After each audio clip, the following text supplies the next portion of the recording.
钢铁侠究竟有多败家？几十亿的海景别墅被他砸个稀巴烂，光砸墙还不过瘾，他又拿起电钻祸害地板。而他做这一切的目的，只是为了寻找新元素来拯救自己的性命。自从托尼向世界公布自己是钢铁侠后，便成为了无数人心目中的偶像，不光为他的英雄事迹而赞叹，并且所有人都渴望拥有一套钢铁战甲，当然国家也不例外。他们厚颜无耻地要求托尼交出钢铁战甲和技术，理由则是为了更好地保护民众安全。而聪明的托尼根本不买账，并表示想掌握这套技术，国家至少还要20年。最后更是直接回的 I am Iron Man.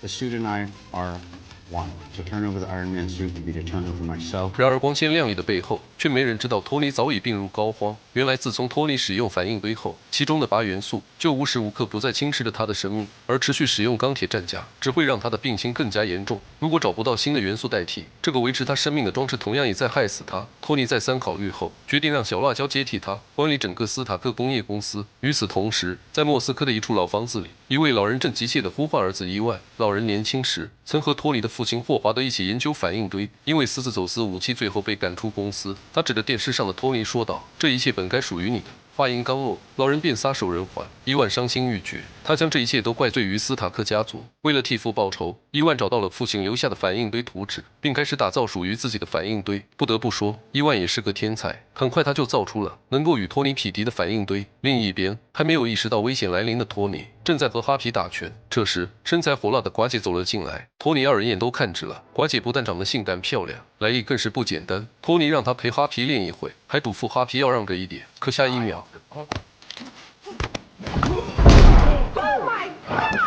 看着如此动人的寡姐，托尼都心动了。二话不说就想让寡姐来当助理，当然还是被小辣椒否决了。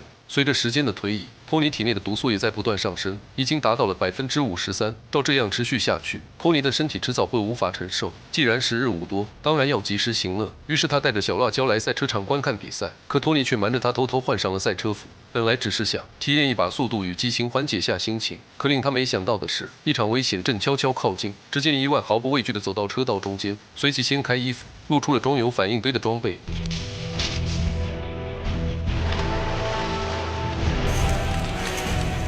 此刻的伊万霸气外露，俨然一副深得马老师真传的样子，手持电鞭轻松一击，便将托尼的赛车瞬间击碎。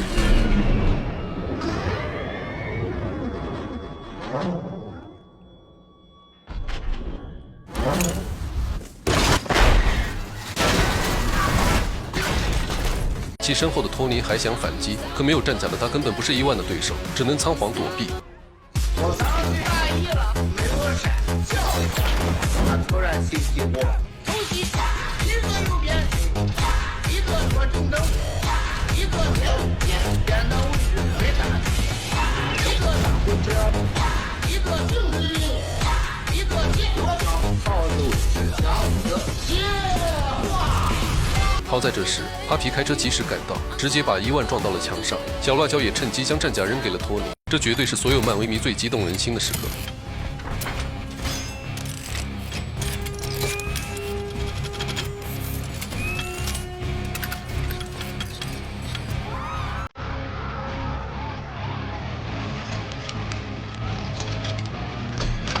穿好战甲的托尼战力十足，先是一脚把车踢开，接着就是释放掌心炮向伊万射去，不料却被对方用鞭法全部化解，更是将托尼牢牢缠住。此时战甲也严重受损，可托尼丝毫不慌，他紧抓着闪电鞭，扛着闪电朝着伊万走去，接着给他来了个过肩摔，顺手拆下伊万胸前的反应堆。看着手中的反应堆，托尼不敢相信竟然有人造出了山寨的。警方将伊万抓进了监狱，托尼前来询问，想要知道对方为什么要袭击自己。托尼这才得知两家上一代的恩怨，有些愧疚的托尼在临走前还善意的提醒伊万该如何给反应堆进行改良。到了晚上，托尼体内的毒素已经到达了89%，眼看要是无救，托尼索性彻底放飞自我。他准备举办一场派对，因为他觉得这可能是他最后一场派对了。托尼不仅身穿钢铁战甲在台上热舞，而且还向众人展示如何在战甲里上厕所。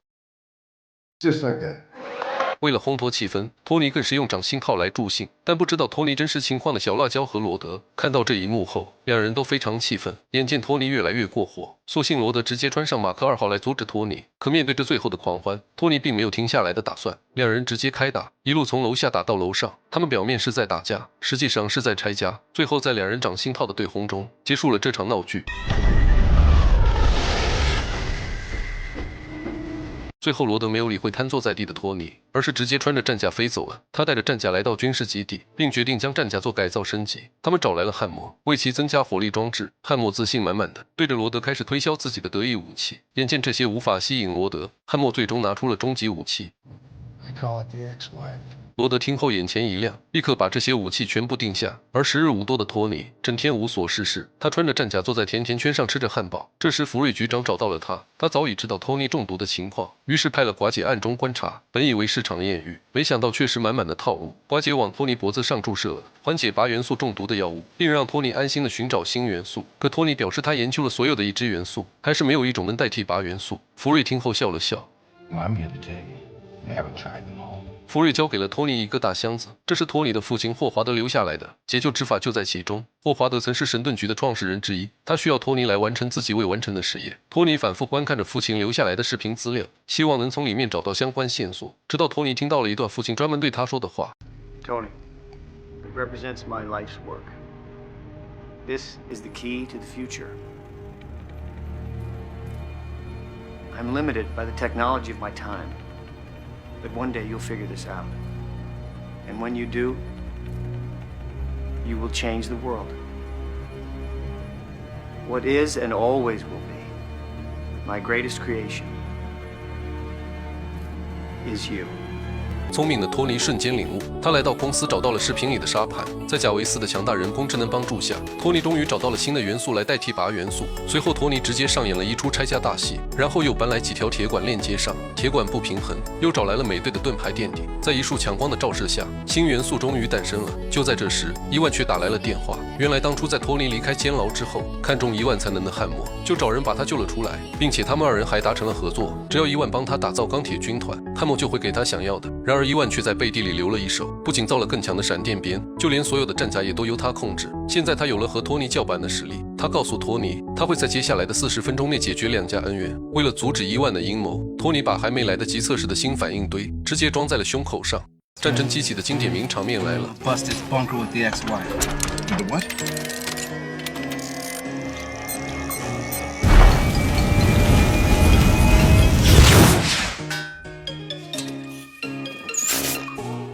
Camera tech? Yeah. 难道汉默的武器真的这么差劲吗？就在刚刚，汉默在博览会上一边跳着骚气的舞步，一边还声称自己要取代钢铁侠。只见他小手一招，舞台下缓缓升起大批钢铁机甲，而经过他改造的战争机器也首次登场。可就在他得意之时，钢铁侠搭载着新型反应堆的马克5号闪亮登场。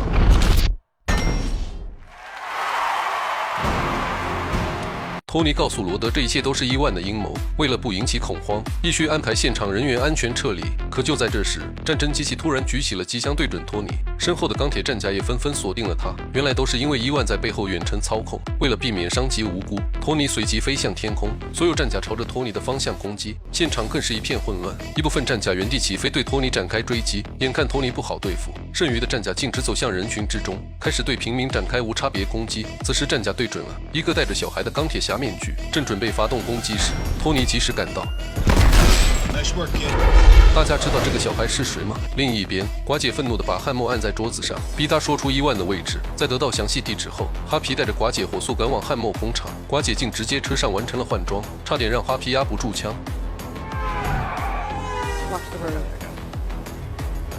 随后，哈皮二人赶到工厂，寡姐凭借着敏捷的身手，一个人就把赶来的守卫全部撂倒。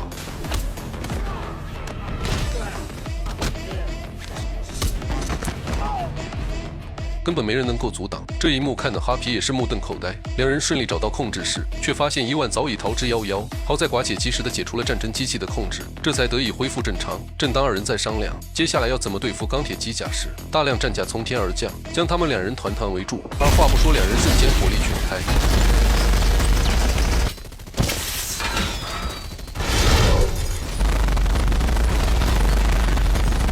可赶来的敌人实在太多，眼看就要招架不住。就在这时，托尼使出了终极绝招。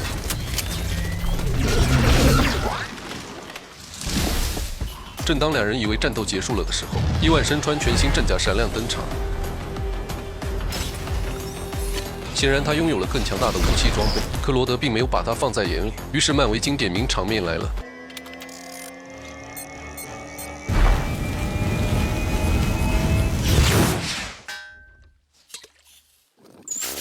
这直接给伊万整笑了。随即三人展开激战，伊万一招鞭长莫及让托尼二人无法招架，罗德的武器也瞬间被摧毁。面对伊万改装的战甲，两人根本不是对手。伊万甩出闪电鞭将二人困住。就在他们无法动弹时，托尼想起了和罗德在别墅对波的场景，于是两人决定再来一次。